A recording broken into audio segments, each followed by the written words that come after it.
Katie Shorey, awesome to be here with you. Excited to talk with you and learn more about you and talk all things Maine. I kind of came up with the joke nickname that you're like the Queen of Maine. You're so well known. You have so many connections. And you do so much in Maine. And I'm curious, just what's lighting you up right now? Tell me what's lighting your fire. Where's your stoke coming from? What are you doing? So thank you for having me. This is really fun. Hey, I'll take the nickname. It sounds like a good one. I am excited by a lot of things right now, mostly related to my work. You're actually catching me on a big day. I am for the past 10 years have been involved in this organization called Startup Maine. I'll tell you all about it. It's kind of like my entrepreneurial endeavor, but I am passing the torch of that organization to a new person. And so it's a big transition for me and I'm really excited. So I've been involved in that organization. I've organized a big conference for many years and I am excited that it's going to free me up a little bit now. So I'm Mhm. excited about that. I have a lot of travel coming up this year for a variety of things. And I'm also just excited by stuff that we're doing at our house. Home ownership is wild and we are Yeah. deciding on paint colors and it's stressful. So lots of things.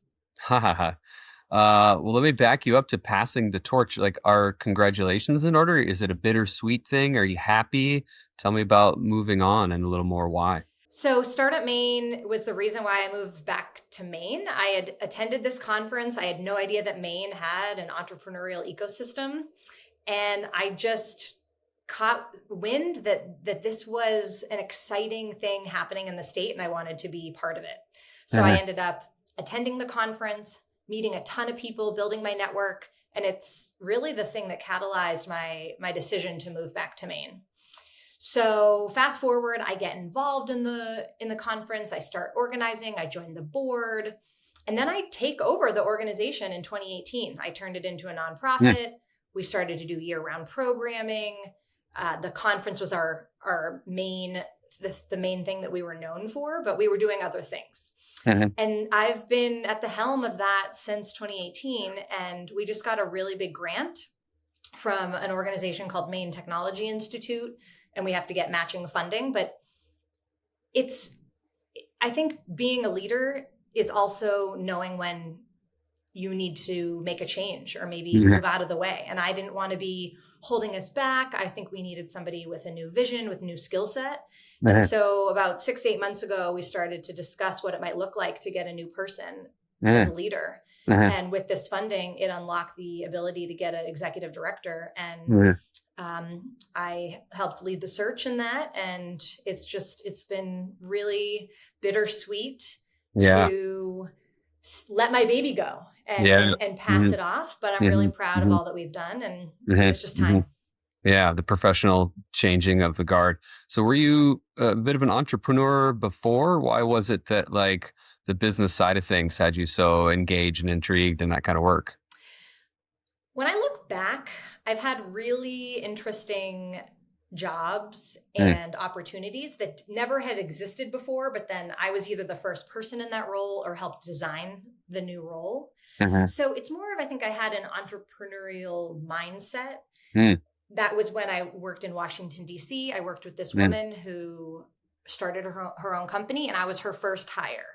Mm. And then I worked at a bank when I moved back to Maine. They were creating a new position. I helped design that. And it was the first time that they had a community relations person. And I briefly worked at a company in Maine called WEX on the Mhm. innovation team. And that role had never existed before. So I've Uh-huh. just sort of landed in these roles where you have to build something out of nothing. Mm. And the startup work for me was helping to paint a picture of what was possible in the state. And that was not the narrative that I was told growing up.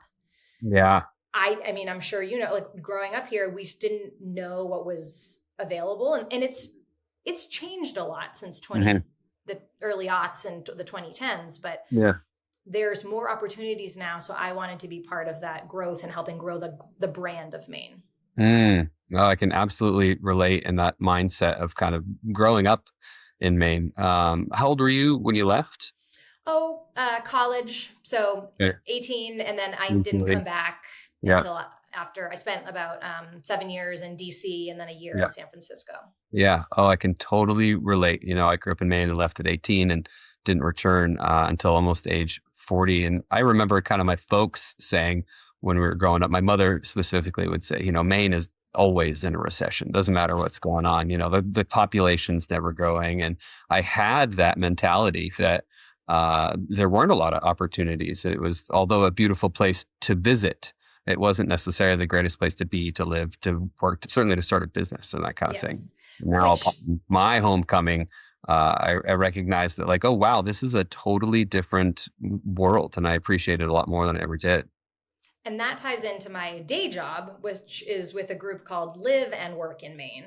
And it Hmm. specifically combats what you just mentioned, which is Mhm. we didn't know what kind of opportunities were here, the industries that were here. And so we market Maine as a good place to live and work. That Mhm. might be keeping our young people here, getting folks like us to boomerang back, Mhm. and get new people to move to Maine. Because if Mhm. people just think that we're a place to vacation, they're not Mhm. going to take us seriously as a place to grow your career. So we need to Mhm. change that narrative. Yeah, absolutely. I appreciate that. The boomerang. I hadn't actually heard that before. I always have, the prodigal son returns kind of thing because I Yep. left for a long time. And myself, I'm a ninth generation Mainer. My mother is way into kind of our family history and lineage, and she's able to track us down to some of our ancestors on the Mayflower. In fact, I was the first person in my family to leave and actually like go somewhere else and like live a different life in a different state in a different place. And coming back, it is a wonderful homecoming to appreciate the place that you grew up in, but in a totally new way. The stone is the same and the roots are still there, but the environment is dramatically different. And tell me more about the live and work. I'm curious about the statistics. I've always thought of Maine as this like aging state, and I know there's some statistic there about like it has the highest percentage or a high percentage of people who are getting older. So tell me more about that, about the retention and the demographics. I actually went to an event last night and someone from the Maine State Economist's office was speaking. So you're absolutely right. We are the oldest state in the nation It's the oldest. Okay. and one of the top for the whitest as well. And during COVID, however, we did have net in migration. So Hmm. the data that we have from 2020 to 2023 shows that we had more people move into Maine than leave, which is great. We were one of the only states that had positive. And we're seeing that across the state in rural parts. There's a lot of new Hmm. people moving to Maine. Hmm. They share data of other places in the country that are seeing Yeah. an out migration and an in migration. So there are Yeah. people moving out of New York City, the California, and they're Hmm. going to places like the Montana, Idaho's. They're seeing a big influx in Yeah. Texas and Florida and Yeah. People are um, leaving the cities and hitting the rural crazy. areas. I Yep. mean, so much to do, obviously, with the move to remote work, which became possible with the, Zoom and COVID forcing everybody to distance kind of thing. Do you think that But has a lot to do with it? I do. I think people really started to put an emphasis on quality of life, Hmm. and people moved here not only for access to the outdoors, but usually there's some sort of tie, like a Hmm. personal tie. Maybe family was here, or you grew up here, went to college here, Hmm. and that sense of community and belonging and finding a way to plug in is really important to people. There was a study Hmm. that the Maine Department of Economic and Community Development just did. It was Hmm. research by Dr. Ryan Wallace, and those were some of his findings. Like those were the reasons why people were moving to Maine, and a lot of them were remote workers. Hmm. However, they do want to end up working in Maine. They want to have a sense that they are contributing to this economy. Hmm. So anecdotally, we are seeing people get here because of remote work. That's one talent attraction strategy. Hmm. But our employers will say that they need people to work for them Right. as well. So we're seeing Hmm. that slowly change. Okay. And what does that, recruitment and retention process look like? Is there marketing and advertising? What kind of people do you go after and why? We have been very fortunate to be funded by funded for some very cool projects. For example, Maine Department of Education a few years ago gave us a grant to try to recruit teachers to Maine. We've done a program where we market mostly out of state and in state for early careers in healthcare. Right now, we have a program that we're promoting. It's called the Student Loan Tax Credit. So every year, if you pay student loans, you can get $2,500 a year for 10 years toward your payments. So that could be a total of $25,000. Yeah. So we have ads in the Jetport. We do out of home digital marketing campaigns. We have ads on the Amtrak right now. We've been on the subway in New York City, on the T in Boston. We were very fortunate to work with a bunch of different marketing firms in state. And so they do a lot of our ad placement. And then our team hits the road across the state. I go to colleges, I work with employers, I show up at events. So it's really that grassroots level work as well that makes a big impact. Okay. Tell me a little about your boomerang. I understand kind of the business side and maybe some of the financial career driven objectives in that, but like the before and after, like how did you feel? Like dig into that. So I caught the political bug in college, which was why I landed in DC. I worked on Capitol Hill. I worked for a political action committee. But my friends would always tell me that my DC friends would always say that, Katie, you were constantly saying that you loved Maine, you missed Maine. Yeah. And I didn't realize how much I was talking about it. So, life happens in the middle there. I end up in a relationship. It brings me out to the West Coast. I'm there for a while. And when that relationship imploded, I was fortunate to have a remote job at the time. And it was summer. And I thought, oh, you know what? Let's go home for the summer. I'll just be home for a few months, hang with my parents in Western Maine. Yeah. And it was a slow but quick process. It didn't even cross my mind that I would move back to Maine. I thought, this is a stop. I'll either go back to DC or maybe I'll try Boston. I've never lived in Boston. But I had a network in DC that made me feel safe. So that was the thing that was on my mind. So I see on TV that there's this conference happening in Portland, the startup conference that I alluded to. And I'm an extrovert. I'm outgoing. So I thought, you know what? I'll just go volunteer. I'll meet people. I'll show up.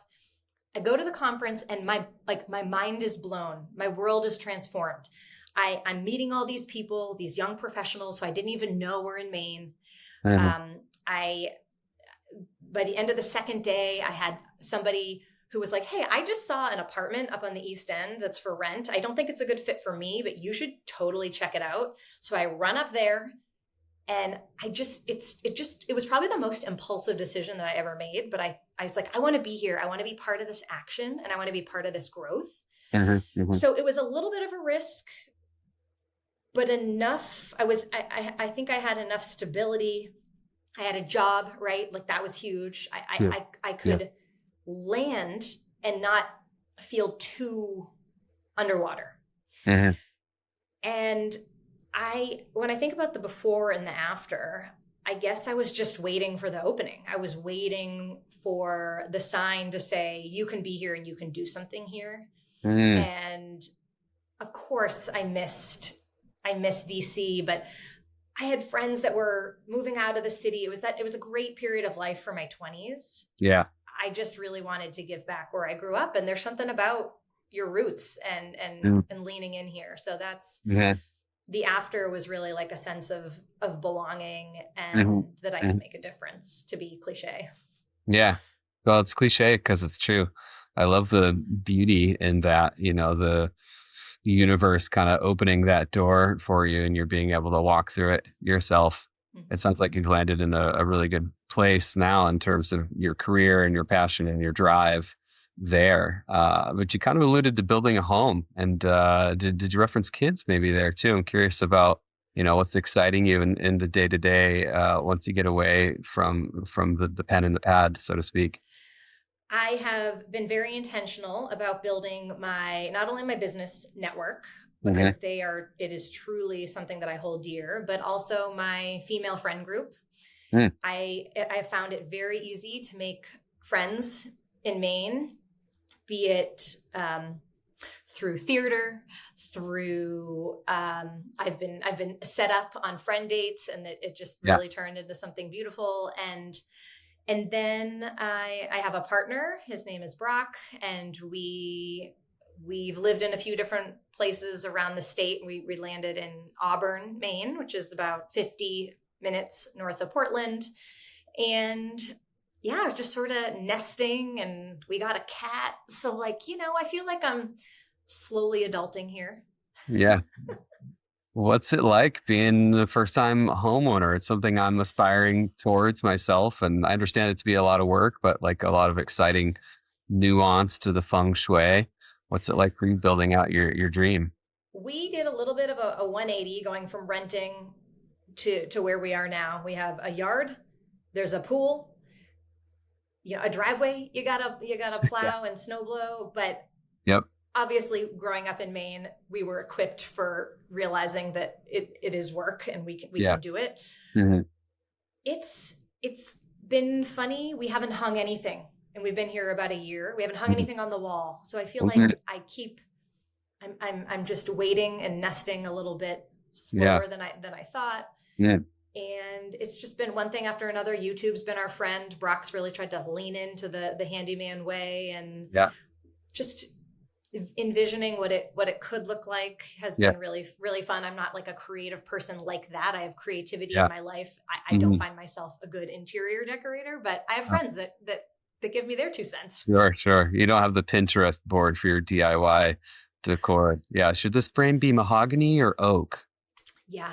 I don't care And then for a lot of it. Which screws to use for hardwood versus is pine more? Should we glue pine, or I don't know the answers to these questions either, but it's amazing what YouTube can do for you. I know, indeed. And so we're just kind of winging it. And I think it's always something. It's like, oh, we have a squirrel in the roof right now. And really, yes, I can hear them burrowing. Oh yeah. Classic Maine critter scenario. So you're laying traps, or you're going to get the pest department on board, poison. What's your go-to here? See, I know I'm supposed to do that because I can't. I'm like, I have to kill an animal? No way. We are going to call someone. We're going to call someone. Get him out of there. All right. Put the cat in the attic. So you said cat, and I wondered, like, you could put him to work, to lessen your pet food bills. But kind of continuing down the personal path a little bit, myself, I'm very engaged in like sports, and something that I appreciate a lot myself, and something I look forward to asking people about is the physiological state of like flow state, and kind of that physical awareness you get when you're fully immersed into something. And you did tell me that you're really into biking, and you did, I think, the bike across Maine. So tell me about some of your more physicality and your exploits, and what gets you into great states of consciousness. So in 2011 or 2012, I tore my ACL skiing, and that was rough because it was a mental hit as well as a physical hit.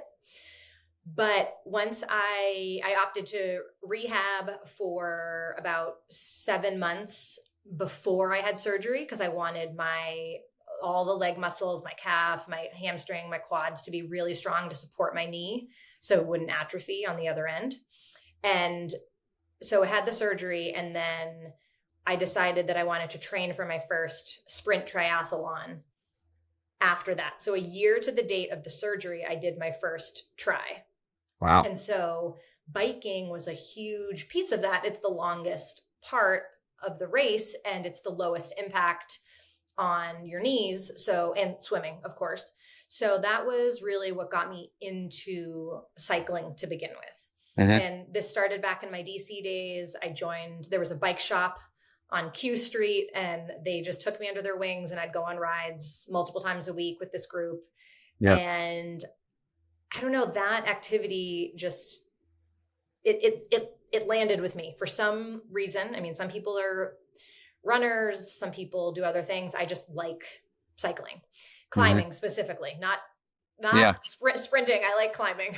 Yeah. So slow burn. Slow burn. So I've done the trek across Maine a few times, and Few it times. is 180 miles across Maine over 3 days. You do about 60 a day, Wow. and it's super. There is this elements that are like really wholesome, and it's to raise funds for the American Lung Association. And I have asthma. I've had asthma my whole life, Oh, wow. and I've had to. There's so much that I have had to do to kind of stabilize that and overcome Mm. that. And being Mhm. immunocompromised, it just like when I get sick, it takes me down. I get a lot more sick than Mm. quote unquote normal people. My lungs are really weak, and it's Yeah. unfortunate. And I've had that since I was like 5. Yeah. So Yeah. You still do the bike across Maine multiple times. Is yeah, that, as long I don't is it have always the same? exercise, and Oh, I'm yeah, go sorry, ahead.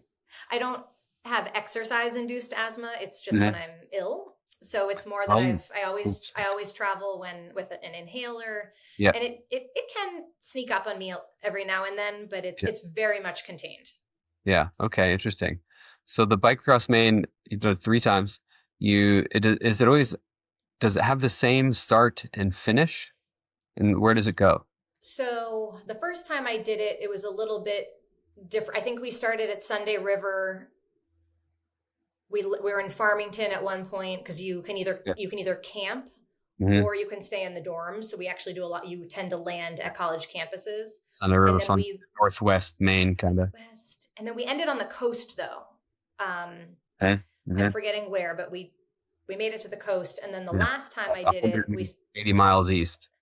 yeah, and then we did Brunswick. We stayed Hmm. over in at Bates College, Okay. and Yep. then another stop, and then we landed where we started for that route. Interesting.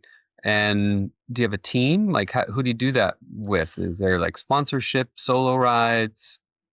I did it with my friend Jamie the first time. There are definitely groups do it. Like Unum sends a group. I think LL Yeah. Bean. You can absolutely have a crew. I've just done it with a friend. My brother and I did it together Hmm. the last time. Hmm. Hmm. So I'm sure it could be very competitive if you wanted it to be, but it's, for charity. So people just enjoy it also. Absolutely. I mean, all ages. Yeah. There's some people don't even have clip-in bikes. Yeah. They just go for it on their little towny cruiser.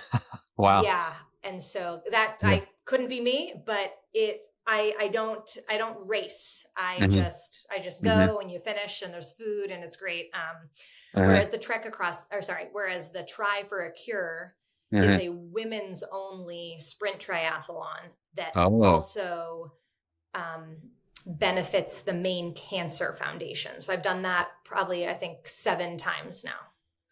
that's quite the track record. That's hard work.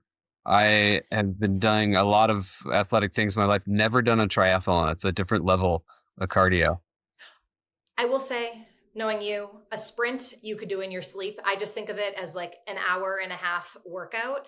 I've Yeah. never done a full, I've only done the sprint. It still counts. It's still 7 more times than I've done. Well, that's beautiful. More great Maine anecdotal stories to share. And, I here at Enter the Unknown, I'm always curious about people's unknowns and kind of the next chapters and willingness to take risk and dive into something new. And you had referenced, I believe, kind of the curiosity about having children.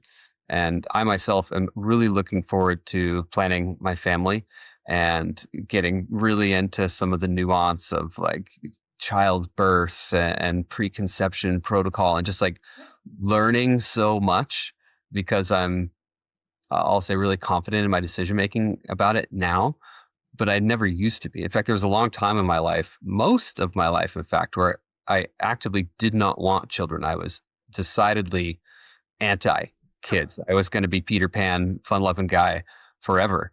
You meet certain people and it changes. Tell me what you're thinking about. You're building your home and your future and your next unknown. Oh, it's such a good question. Growing up, especially as a woman, in when I was coming of age, you just thought you get married, you do this, you do that, you have a kid. We were sort of on that path. And Mm-hmm. then the narrative in both online and the public sector has really changed, and it's given individuals, women, a lot more options. Mm-hmm. And that introduction of options, though, has caused a lot of confusion for me, Mm-hmm. because I think I thought I would have a child, and now that there's all of these different people saying that you can live a very well-rounded, happy life without them. Mm-hmm. There's Mm-hmm. all these different reasons why people are choosing not to have children, be it society, Mm-hmm. be it financial reasons. And so I'm Mm-hmm. just weighing all of these factors. And I Mm-hmm. think that for me, the thing that is giving me pause is that when I think about how close I am with my family and what I want my life to look like when I'm old, going to camp, my parents, Yeah. having my Awesome. brother, having kids, creating that family dynamic that I remember Yeah. from the 90s. Yeah. Yeah. Mm-hmm. So that's where my head's at, and we're discussing it. I'm really trying to be intentional around the decision making, and Mm-hmm. I'm not going to Mm-hmm. lie, I've been leaning Mm-hmm. toward no for a long time, but I keep Mm-hmm. changing my mind, and it's starting Mm-hmm. to annoy me. Oh, it's tough looking in the mirror when you're waffling. I know that feeling. The waffle Yeah. is real, and Mm-hmm. I've been finding myself in, let's say, in a professional situation. I did Mm-hmm. this even last week. I'm Mm-hmm. asking everyone their 2 cents. Mm-hmm. Tell me why you just decided to have kids. What was your decision making? Because I know a lot of people that have decided to have kids well into their 40s, and that's, Mm-hmm. I'm almost there. So it's been really interesting just to get people's data and intel Mm-hmm. on it. So that's what I'm doing right now. I would say I'm in Mm-hmm. data collection mode. That's great. Yeah, that's where I'm at. That is a very intelligent, professional, business-minded way of orienting yourself around your question making. I'd love to see that graph, actually, to see your data point collection. It's trend. There's like one side of the graph is like YOLO, and the other side is like, I don't know. You can make up that y-axis if you want. That's my I chart. I YOLO versus how long will my back hold out or something. exactly, like, what's going to Yeah. happen to my body. And Yeah. to be honest, you said Yeah. something earlier, like, I'm super curious about pregnancy and giving birth. Like, that stuff does not bother me. A lot of women can be scared of Mhm. that, and Mhm. that's not what I'm worried about at all. Mhm. Mhm. And I listened to this one podcast, and I like how they framed it. She decided that she wanted to live an experiential rich life, Mhm. Mhm. and after she sort of ran the tape and looked at her own data, she determined, along with her partner, that Mhm. having a child or attempting to have a child would be an element of having an experiential rich life. Mhm. And that really resonates with me. I'd hate Yeah. to miss out on motherhood that could be a series of emotions or feelings that I don't even know that I had the capability of. And it might Mhm. unlock something for me that I didn't Mhm. even know was possible. Mhm. Yeah, absolutely. I can relate to that as well. It's hard to shut down the rational mind sometimes, and you know, as a man with my black and white reality, different than sometimes how a woman might feel who might be more emotionally inclined. It's a process that I've really gone through in embracing like the loving joy of the possibility and the unknown. There's all kinds of anxiety and fear and risk, and you could stack up all the problems that could be the analysis paralysis that comes with I shouldn't because, I shouldn't because, I shouldn't because, and just kind of open the door of like, well, you don't actually know. I'll quote my mother again, actually. She said to me at one point, "You're never ready. You're never actually ready. You're going to try and get as Never. ready as you possibly could be, and stack up all the resources you can and read all the books and watch all the YouTubes, and the self-education part is a lot of fun, I have to say. Just all the health elements I didn't understand about fertility and birth and everything that's involved. It's wild. I Yeah. think looking back at my process and my decision making, you mentioned society's influence, and I certainly uh, took to the opinions of some that the world is overpopulated for quite a while, and definitely use that, I'll say, as like an excuse to why I didn't want children. And I'd say, there's too many people on this planet anyway. I don't need to bring more in necessarily. And I look back at that and realize, like, was that even my own belief and thought, or is that something that I had heard and just kind of like latched onto and was like, yep, okay, that's good enough for me. That's my reason right there, rather than taking on, some kind of gigantic unforeseen hurdle. Well, and then when we look at our reality and where we live by our just the nature of our place, and I don't know if you plan to stay or leave, but we need young people in this state. We are actually Yes. in a population decline. Mm, And if we also need people like, you and me who are making these these intentional decisions to consider it as a possibility, because it's mhm, actually, there's an element and of a benefit for the economy. absolutely. So not that that should be the reason why anyone has children, for the economy of the state in which they live, but Sure. in Yeah. in Maine, it's actually probably okay. Yeah. A net benefit. You had said that through the COVID push, you had some stats from 2020 to 2023 or something that it was a net. And can you tell me more about the population decline or stasis of Maine kind of over the years? Has it always gone down? Has it been an ebb and flow? During the 90s, early 2000s, we definitely had that. The brain drain was real in Yeah. Maine. We were Hmm. losing Hmm. and not keeping our high schoolers, our college Hmm. graduates. Hmm. There was, in fact, an absolute decline. And Hmm. then you pair that with the aging population and then the birth rate, we actually Hmm. have more deaths than births. Oh yeah. Okay. So that is just one of the facts and figures. Hmm. And so then during those few years that I referenced, I think it was either like 13 or 14,000 net positive in migration. Hmm. And the good thing is that the people that moved to Maine, it was Hmm. actually, their age was younger than the median age. Hmm. So I think it was like average age 38, which is great Hmm. because that's Hmm. working class, that's working age people, and then that's Hmm. also people that might have families. Okay. So when you look at the demographics, I actually learned this last night. Over the last few decades, international in-migration has actually helped keep Maine relatively stable. Hmm. And the overall, like when you look at across the country, Hmm. from last year, I think there was like 2.6 or 2.4 million international migrants that came to Hmm. Maine. Hmm. And then last year, I think it was only like 1.3, or like Wow. the 2 different years. So it's already Yeah, in right. this administration has gone down. Hmm. And that does impact places like Maine, who need Hmm. workers and who need new net migration. Hmm. So I'm just Interesting. learning all of this as well. And all of these Yeah. facts and figures can be found on the Maine State Economist's website, but I'm just sort of regurgitating what I heard last Okay. night.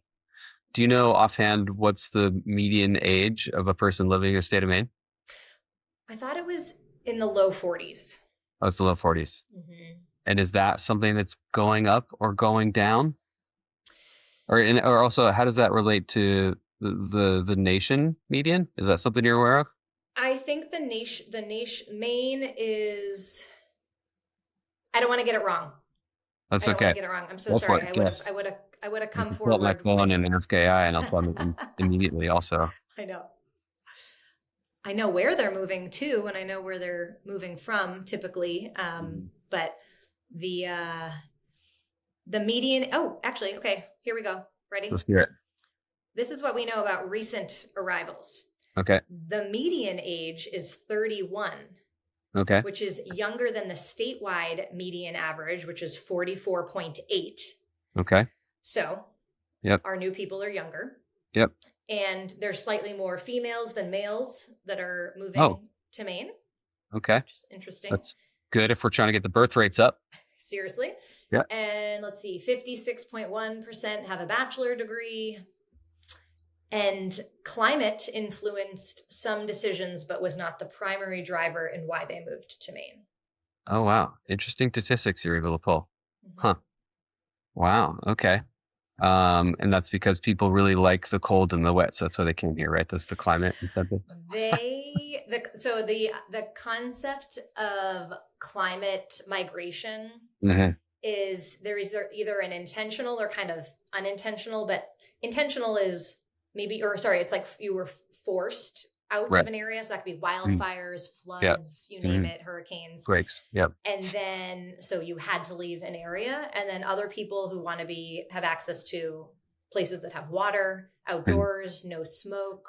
Mm-hmm. Mm-hmm. Mm-hmm. Maine, as you know, Maine has a lot of trees and a Yeah. lot more space than some other states. Yeah. So they I guess they'll take the cold over the intense heat elsewhere. Yeah. Absolutely. What's the line? It's like, if you can't take the winters, you don't deserve the summers here, right? Indeed. Good bumper sticker and It's a good t-shirt. one. Yeah. Tell me more about your kind of like influence in the state. And I know you recently gave a commencement speech. What's it like to kind of influence the youth and have such a strong voice here? I am fortunate in this role that I get to, as I mentioned, travel the state, go to schools.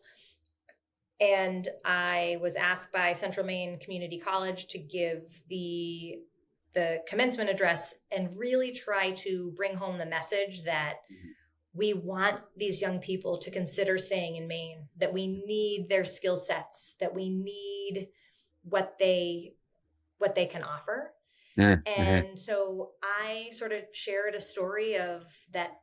I shared my own personal story about realizing what was going on here, but that Maine was not a place that they needed to run from, but instead they could lean in and make their home even better. So it was a big crowd. There was almost 4,000 people. I've never talked to a crowd that big. So that was really exciting. Wow. Yeah. I can barely remember it. Let's put it that way. But I was there and I was present and it was recorded. Yeah. Yeah. And I'm also on the board of Junior Achievement of Maine. Okay. And Junior Achievement's mission is to increase the upward mobility of our youth. Did you know that this current generation is the first in a really long time that might not and is likely not going to out earn their parents? Oh, yes. I've heard some of these kind of statistics before. Yeah, that like the golden age of the boomers is over. And yeah, a lot of elements there. It's a little scary, honestly. It's impending financial doom, it would seem. Exactly. So the cost of living and then what the salaries have been, it's just you can't quite catch up. You never catch up. Whereas our grandparents, our parents did probably better than our grandparents. Right. I'm using air quotes here, done better, just meaning either school attainment or salary attainment. But we need to keep letting our young people know that their aspirations are attainable. And so one element of Junior Achievement is that we go into the classrooms and we might either teach specific lessons or it's called JA in a day, and you can highlight, you just talk about your career. You literally just tell them stories about what you've done and the experiences that you've had in life. It's a super easy lift because kids can't be what they can't see. So we need to just tell them and share and let them know what's possible, and something might click for them, or they'll be like, oh, I didn't realize that I could be a Maine guide or I could be in economic development, whatever that means. I would tell them what that means in layman's terms, but you gotta start somewhere. So that's something that I'm very passionate about because we want to let our young people know that we're thinking of them and that there is a career here for them. Oh, that's amazing. I was able to give a similar kind of speech, I suppose, more like a fireside chat to a couple of the graduating classes from Aspen High School in a way. And I tend to go a lot more, let's say, like esoteric and magical and woo-woo and slightly philosophical with my message of, you can manifest any reality you want if you put your mind to it. You can do anything you want. And at the time, I was living in Aspen, Colorado, and I was spending a lot of my time paragliding, flying off of mountains, and being able to tell the youth that, my job is to fly off of a mountain. And it's only because I, believe in the power of myself to do so. And having that platform is incredibly empowering. And I think that at times it does create a sense of like bewilderment within yourself. And that, like you said, you don't even remember it happening. It goes by really quickly. It's another example almost of like flow state. And I know that you do a lot of public speaking in that way. And you're referencing kind of like your presence and being there.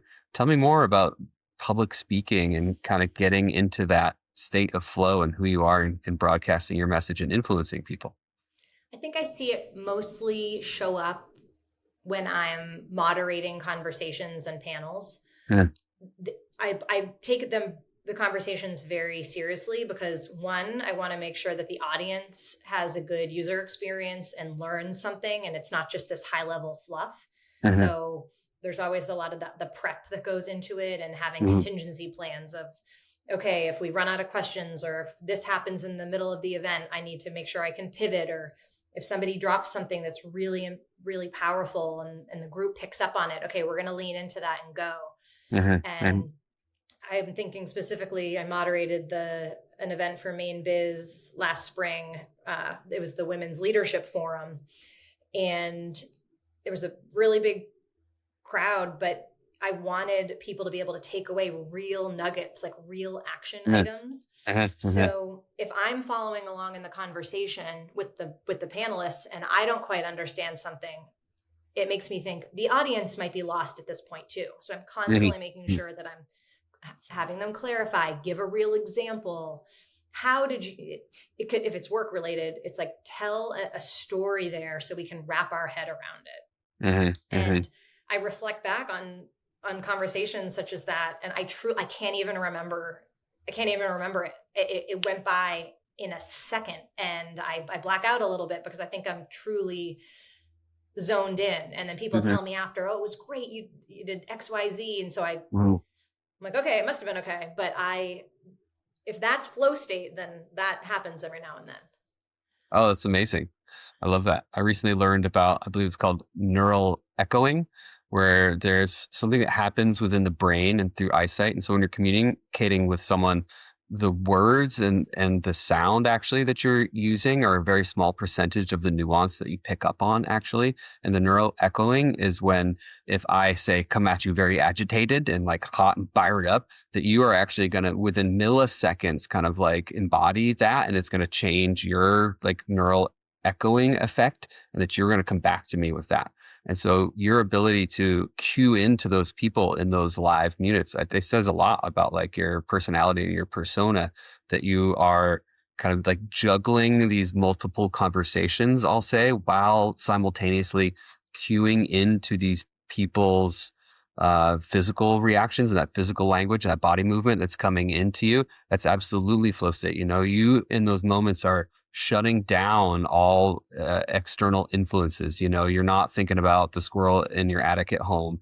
You're not thinking about the flat tire on your bike because you got to go on the trail ride next week or whatever. You're so zoned into that moment, and you're using your body and using your mind and focusing in on that one moment. I think it's a beautiful state of flow that really seems like one of your true passions that you're really good at. I'd be interested to hear you speak in a live way. Thank you. Yeah, I love speaking and storytelling. It's been a goal of mine the last 2 years to get better at storytelling. So I've had a few examples or talks that I've been able to give recently, and the editing and the practicing and really trying to make it a good pice of art, if you will, is really, really important to me. Even just like with LinkedIn, like I'm a little anal about how what I'm saying and what I'm going to post, I try to put thought into it. And Mm-hmm. the only two other times, and it kind of goes back to what you said about the physicality, but the only two other times where I really find myself honed in, Mm-hmm. uh, during COVID, I took horseback riding lessons, but it was Okay. more like horsemanship. And Interesting. it was about horsemanship is, how to care for the animal Right.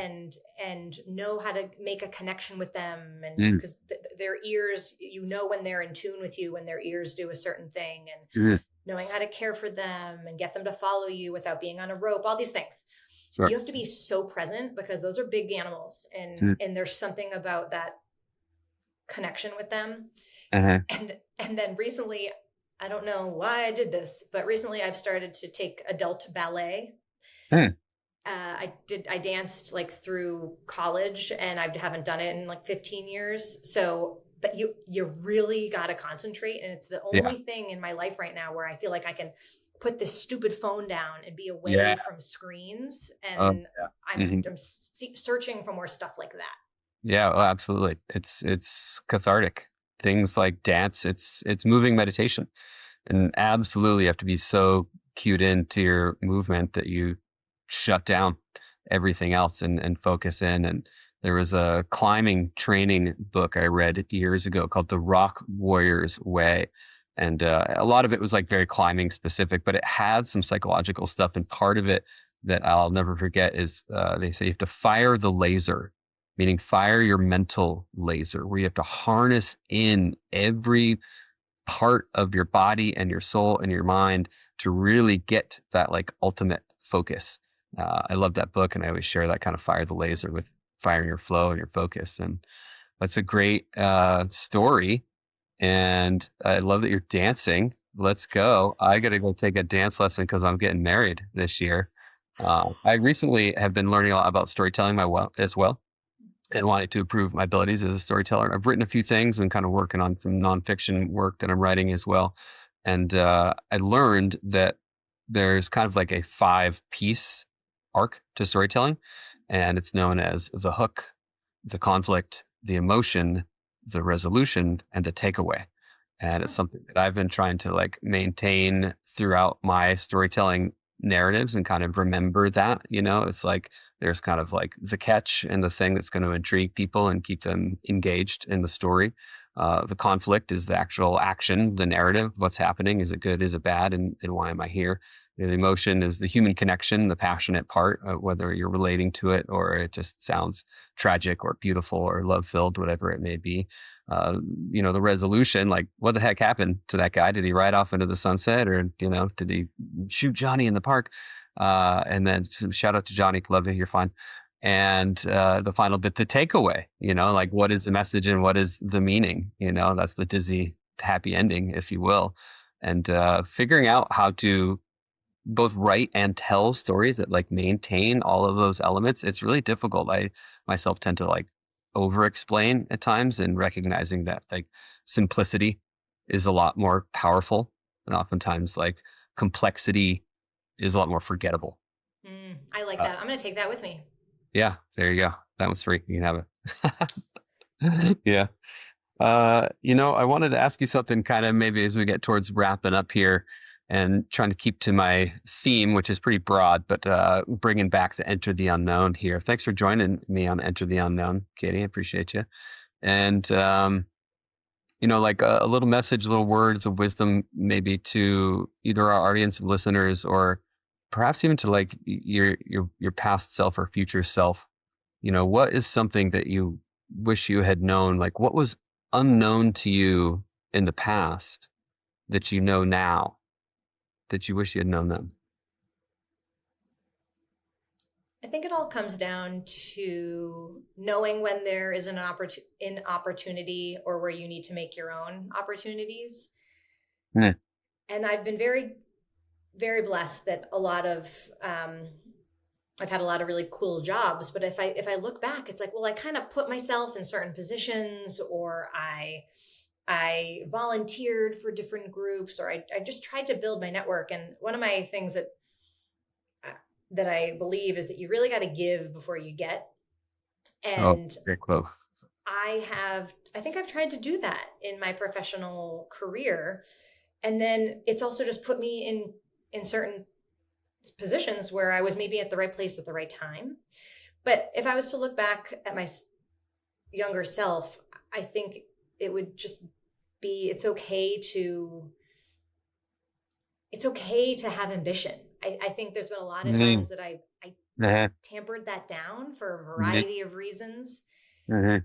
And I've landed in a good spot. I'm okay right now, but it's okay to want a little bit more or to dream a little bit bigger Uh-huh. because you don't know what it's going to bring. I mean, I'm Mm-hmm. closing this chapter right now with Startup Maine in a good way. I'm proud of the last 10 years, but now it's going to free me up for something. I don't know what. I mean, I have a day job, but it's going to free up maybe brain space or another opportunity that I didn't know is going to come my way, and I just want to be open to it. Like I know something will come into my space. Mm-hmm. I don't know what it is, but I know and I trust in my decision making. So I'm just going to let it happen and be open and intentional with Mm-hmm. what I do and what I spend my Mm-hmm. time on this next Mm-hmm. year plus. Oh, it's wonderful. Let the universe guide you, and it'll open the doors. Indeed. Well, with that, I wish the best of luck to you and all of your endeavors, and let's grow this state and make some babies. That's really the takeaway of this whole story There arc. you go. That's If I that's were the to absolute takeaway. Let's grow the state and make some babies. Let's go for the love it, economic boom. Let's be the next boomers. We could be the boomers. You we're never gonna know. we're gonna bring boomers back. Bringing boomers back. It's like a sweet hip hop song waiting to be made. What's Oh, your Katie? Thanks again for your time. thanks, Hayden.